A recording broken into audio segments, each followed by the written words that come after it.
Hello, this is Richard Amoroso from the Philadelphia Orchestra, and today we're going to talk about speeding up your vibrato. I'm here in China on tour with the orchestra, and I thought, well, I don't have the same fancy background as I do at home, but I thought this is as good a place as any to kind of give some more content. Before we start, please don't forget to hit that subscribe button to be the first to know when I release a video. In this video, I'm going to go through some of the basics of vibrato and review some of the fundamentals that I've already talked about in a previous video. The other YouTube video regarding the basics of vibrato are in the description, so check that out.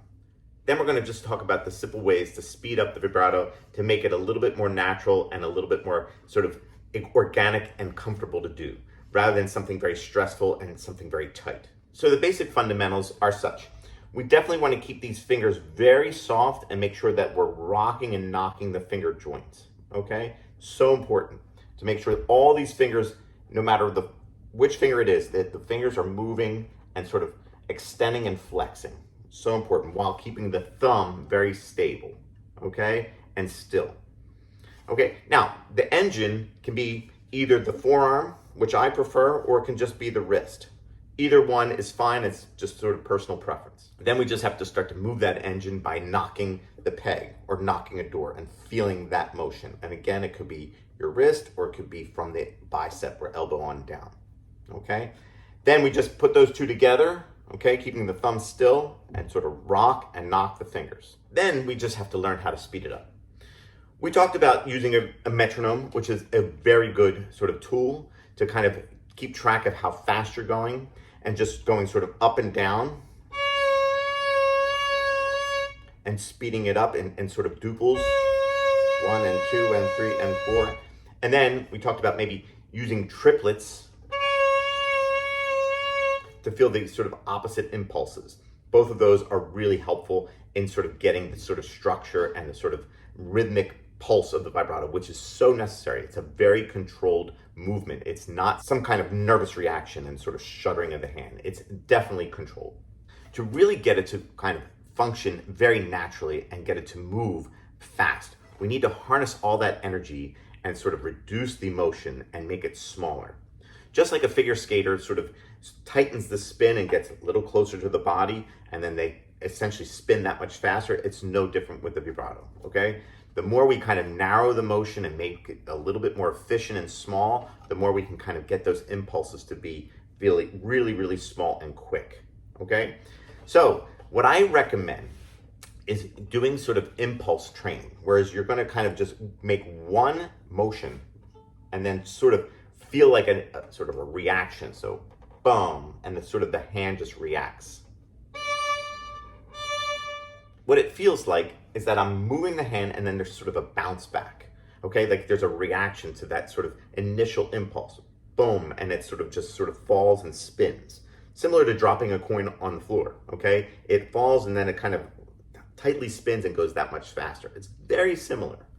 So what to do is try with the second finger on the A string, C sharp, okay? With a sort of rhythmic intensity and a rhythmic intent, play C sharp and do like 4 impulses per bow. 2, 3, 4. And you can see the hands kind of still keeps moving without me actually trying. It just sort of reacts and bounces back to me. Okay, I very much feel loose with this finger and hand. Nothing tight whatsoever there. Then once you're able to do that, then try to add more impulses per bow. And then really feel that narrow sort of wave. And make the impulses maybe a little bit more narrow in general.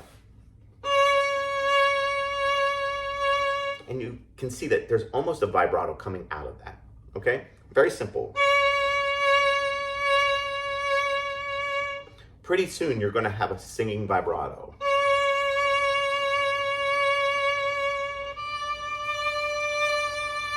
It doesn't really feel like I'm working very hard whatsoever. The hand is just kind of almost on automatic pilot. It definitely feels loose though, very loose and very free. Nothing too agitated, it feels very loose in my shoulder and in my hand, okay? Again, I'm holding on here, but very lightly. You can almost do this without the violin. You can get a pencil, or I'm doing this on the bow where I'm actually just feeling that impulse moving. Boom, boom, boom. And like I said, you can do it with the wrist or the arm. But again, the impulse is small, and then the sort of waves after that are even that much smaller. Give that a try. Again, vibrato is a controlled motion. It is something that happens after lots of practice. It's not just something that is sort of a spazzing of the hand, okay? If you have any comments, just drop them in the comment section. I always love hearing from you. And again, don't forget to hit that subscribe button, and see you all soon.